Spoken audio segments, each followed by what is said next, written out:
When people ask me how I started doing research in the community service and violence prevention, it's almost a direct line from growing up in a violent household.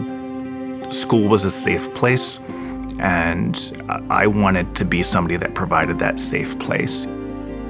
Seeing how the court system didn't work, how the system failed, definitely did light the fire, for me wanting to help personally as much as I could, but also to connect people to resources. I started with health communication and risk perception and a theory called optimistic bias, which in lay terms is bad things happen to other people. His work really provides us with insight into what these students are thinking. I think it's really important to get to children as early as possible. Where does violence come from? Get students to recognize what the risks are. And actually having children understand what healthy relationships look like. How exciting was it to get that kind of information and realize that there was this window of opportunity where people were saying, I need help potentially before I do create harm.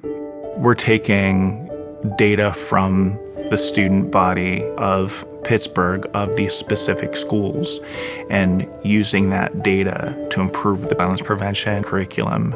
It's something that's normed to the students of this area. John's research directly empowers survivors in so many different ways, from everything prevention education, but also from our legal services, to our rapid rehousing program.